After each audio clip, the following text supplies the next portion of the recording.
Geography optional में जो next unit है वो है क्लाइमेटोलॉजी, और इसकी तैयारी करते हुए हम ज़्यादातर कंफ्यूज होते हैं कि ये तो जीएस से बिल्कुल मिलता जुलता सिलेबस है, तो हम जीएस ही पढ़ लेते हैं, थोड़ा बहुत ऑप्शनल के 2-4 टॉपिक एक्स्ट्रा पढ़ लेते हैं, हो जाएगा काम।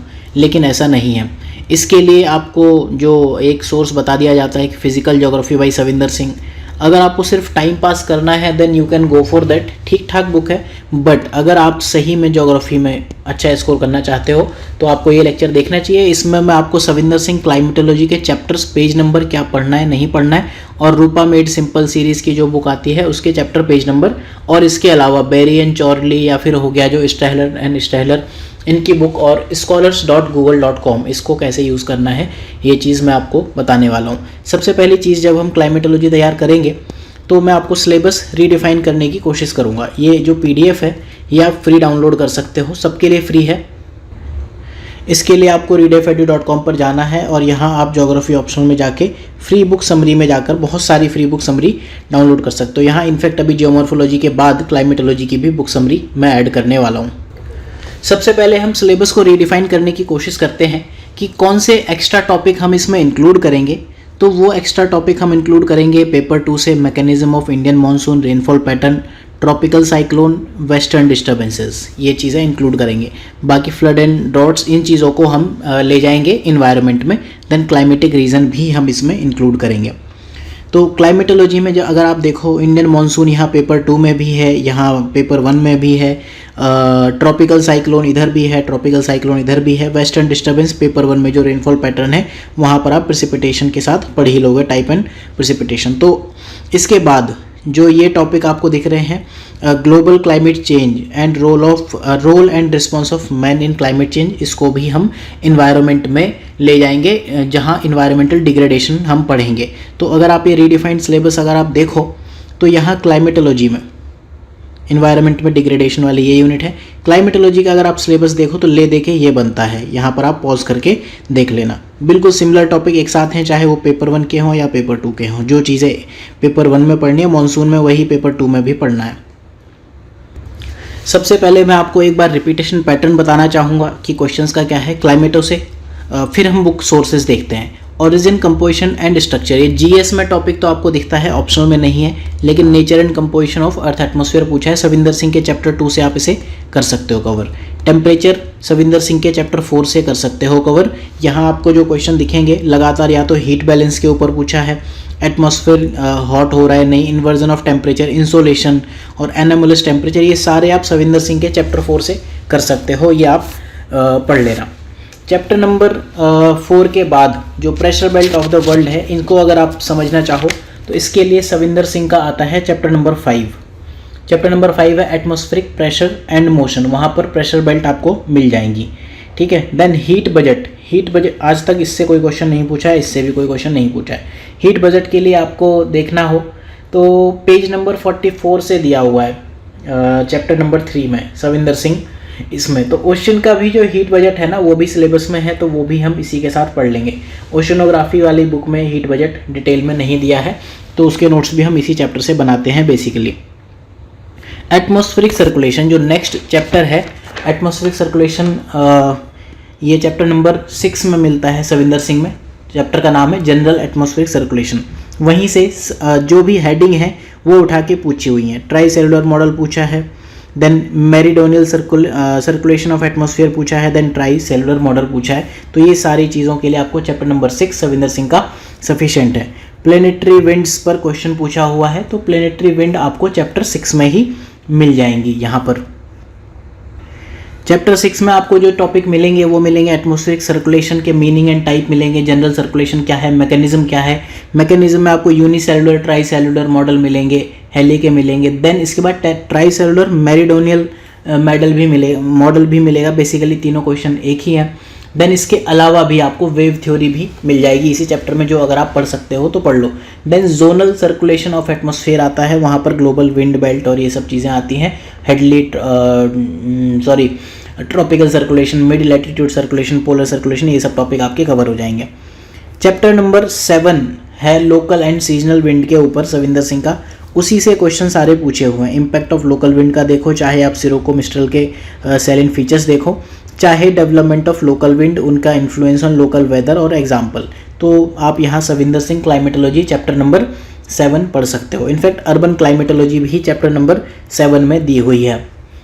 इसके बाद एटमॉस्फेरिक स्टेबिलिटी एंड इनस्टेबिलिटी, अगर आप ये टॉपिक पढ़ना चाहते हो इसके लिए आपको पढ़ना पड़ेगा Savinder Singh chapter number 8। Atmospheric humidity and condensation में लास्ट के 2 टॉपिक हैं, stability and instability of the atmosphere. दोनों से सिमिलर क्वेश्चन पूछे हैं। पेज नंबर 166 से 170 तक आप ये टॉपिक पढ़ के ख़त्म कर सकते हो। जेट स्ट्रीम का जो टॉपिक है आपको मिलेगा चैप्टर नंबर 6 में। वहाँ पर जेट स्ट्रीम, अल नीनो, ला नीना ये सब एंड में दिए हुए हैं। पेज नंबर 109 से सब चीज़ें मिल जाएंगी। Rossby wave and jet stream ये सब मिलेगा। एयर मास के ऊपर आप देखोगे एक अलग से चैप्टर है, उस चैप्टर का नाम है एयर मासेस, चैप्टर नंबर 10। वहाँ ये सब मिलेंगे। एयर मास पर शॉर्ट नोट लिखो। क्लासिफिकेशन बुक में हेडिंग दी हुई है, कैरेक्टरिस्टिक फीचर सभी के दिए हुए हैं। Origin, movement, characteristic of air mass, उनका रोल, ये सारी हेडिंग बुक में दी हुई है। उनके रोल क्या है, पूरे हेडिंग बाय हेडिंग लगातार क्वेश्चन पूछा है। एयर मास डिफाइन करो, ओरिजिनेट कैसे होते हैं उनको क्लासीफाई करो, कैरेक्टरिस्टिक बताओ। तो ये आपका Savinder Singh climatology chapter number 10 से हो जाएगा। सेम वे में अगर आप देखो क्वेश्चंस इसी टाइप के पूछे गए हैं। ओशन करंट का इम्पैक्ट एयर मास बिहेवियर पे क्या है, ये ओशनोग्राफी से भी आप कर सकते हो और इस चैप्टर 10 से भी कर सकते हो। इसके बाद है फ्रंटोजेनेसिस, चैप्टर 11 है frontogenesis, cyclone and anti cyclone. तो इससे आपका जैसे ही ये पढ़ते हो तो साइक्लोन एंड एंटी साइक्लोन में जो आपका टेम्परेट साइक्लोन है वो चैप्टर 11 से कवर हो जाएगा और फ्रंटोजेनेसिस भी इससे कवर हो जाएगा। अगर आप यहाँ क्वेश्चन देखो, रिसेंटली 2020 में क्वेश्चन पूछा है characteristic feature of frontogenesis and फ्रंटोलिसिस। ठीक है, इससे पहले पूछा था कि ये वेदर इनस्टेबिलिटी को कैसे कंट्रीब्यूट करता है, इससे पहले पूछा था वार्म एंड कोल्ड फ्रंट। तो ये सारे ही आपको सविंदर सिंह चैप्टर 11 में मिलेंगे। देन जो टेम्परेट साइक्लोन है ये मिलेगा चैप्टर 11 में सविंदर सिंह, और जो ट्रॉपिकल साइक्लोन है ये मिलेगा चैप्टर नंबर 12 में। चैप्टर 12 का नाम है atmospheric extreme event and hazard, 239 page पर है। तो चैप्टर 12 में आपको जो और टॉपिक मिलेंगे उसमें एक तो आपको एक्सट्रीम इवेंट और हैजार्ड का मीनिंग कॉन्सेप्ट मिलेगा, आप वो भी पढ़ सकते हो, पढ़ना चाहिए इनफैक्ट आपको। इसके अलावा ट्रॉपिकल साइक्लोन, इसके बाद थंडर स्टॉर्म मिलेगा, टॉर्नेडो मिलेगा, फ्लड और ड्रॉट मिलेंगे। तो फ्लड और ड्रॉट अगर आप यहाँ से पढ़ना चाहो तो यहाँ से पढ़ सकते हो, अदरवाइज सविंदर सिंह इन्वायरमेंट में भी सेम चीज़ हम पढ़ते, तो बेटर है इन्वायरमेंट से पढ़ेंगे, वहाँ ज़्यादा बेटर दिया हुआ है। तो अगर आप ये देखो पोलर फ्रंट थ्योरी है या फिर ट्रॉपिकल साइक्लोन की कैरेक्टरिस्टिक है, किस एक्सटेंट तक वो इनसे डिफर करते हैं। Temperate cyclone, origin, characteristic distribution of temperate cyclone, origin, distribution, characteristic of tropical cyclone, यहाँ टेम्परेट पूछा है, यहाँ ट्रॉपिकल पूछा है, लाइफ साइकिल पूछी है, वेदर एसोसिएटेड विद देम पूछा है, कंपेरिजन दोनों में पूछा है, स्ट्रक्चर पूछा है, टेम्परेट साइक्लोन का क्या होता है, वेदर कंडीशन क्या है, पोलर फ्रंट।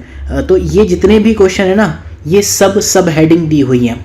ये सभी चीज़ें आपको चैप्टर 11 और 12 में आपको दोनों चीज़ें मिल जाएंगी, हेडिंग सब हेडिंग दी हुई हैं। चैप्टर 11 में और 12 में जो इनकी हेडिंग है, type of temperate cyclone, characteristic feature of temperate cyclone, source, region, tracks, weather condition associated जो है वो दी हुई है। Then origin of temperate cyclone दिया हुआ, पोलर फ्रंट थ्योरी दी हुई है, देन बैरोक्लिनिक थ्योरी जो वेव थ्योरी भी कहते हैं इसे, वो भी दी हुई है। सेम वे में ट्रॉपिकल साइक्लोन भी दिया हुआ है। तो आपको दोनों चीज़ें पढ़नी है।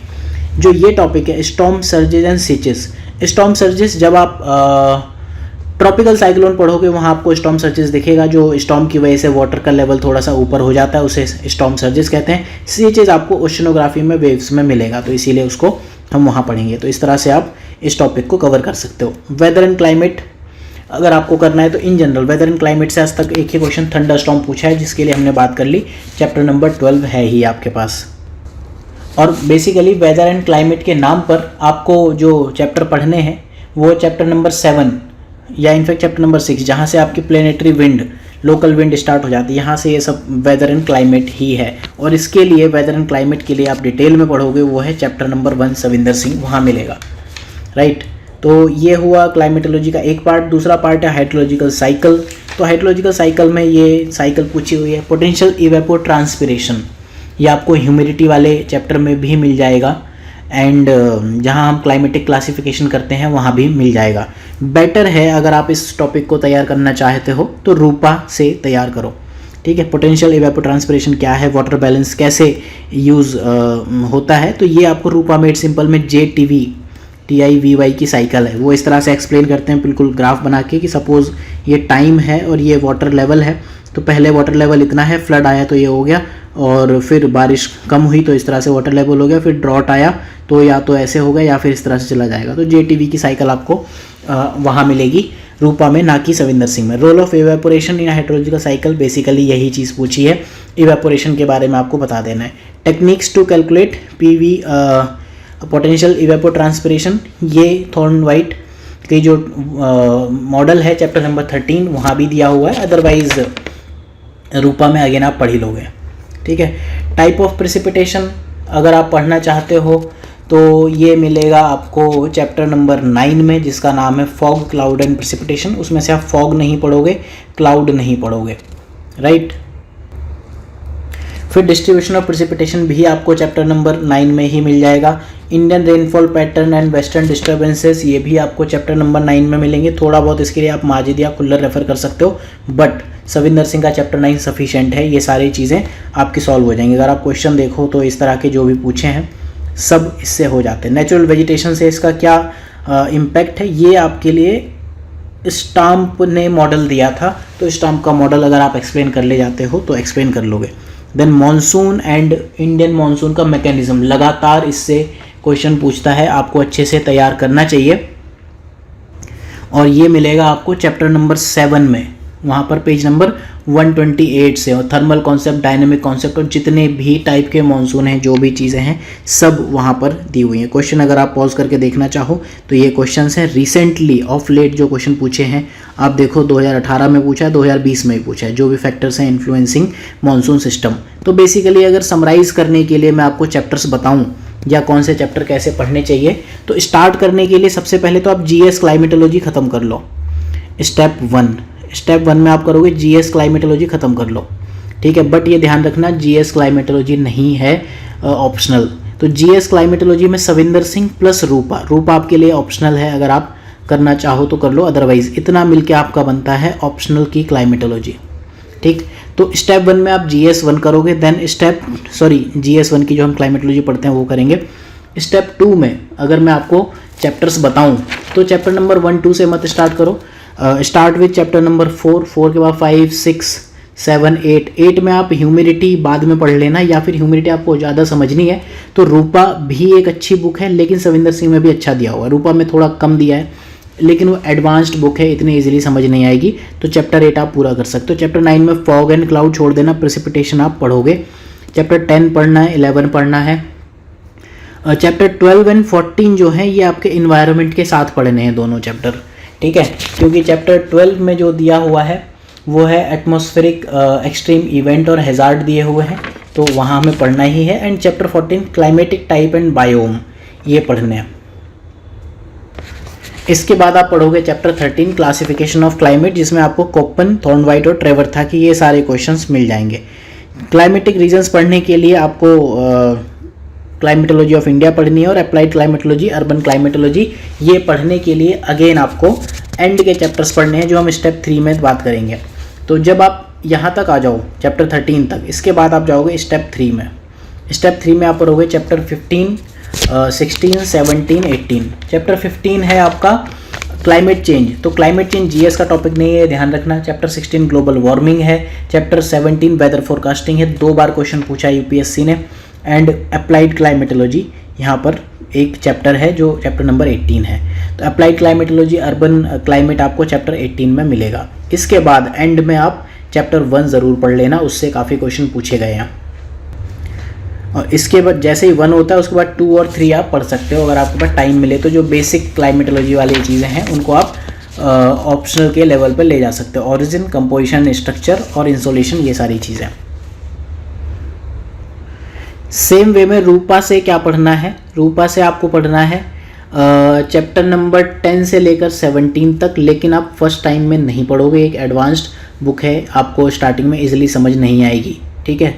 अगर आपने पहले से आपकी स्कूलिंग वगैरह या कॉलेज की स्टडीज़ बेटर नहीं है तो मैं चैप्टर नंबर बता देता हूँ। चैप्टर 10 में क्या पढ़ना है, पेज नंबर 114 पर फिगर 10.4 पढ़ लेना, फिगर 10.5 याद कर लेना, 10.8, 3 इमेजेस आप इस चैप्टर से एटलीस्ट उठा लो। चैप्टर 11 से ह्यूमिडिटी एंड इट्स एक्सप्रेशन, ये चीज़ उठा सकते हो।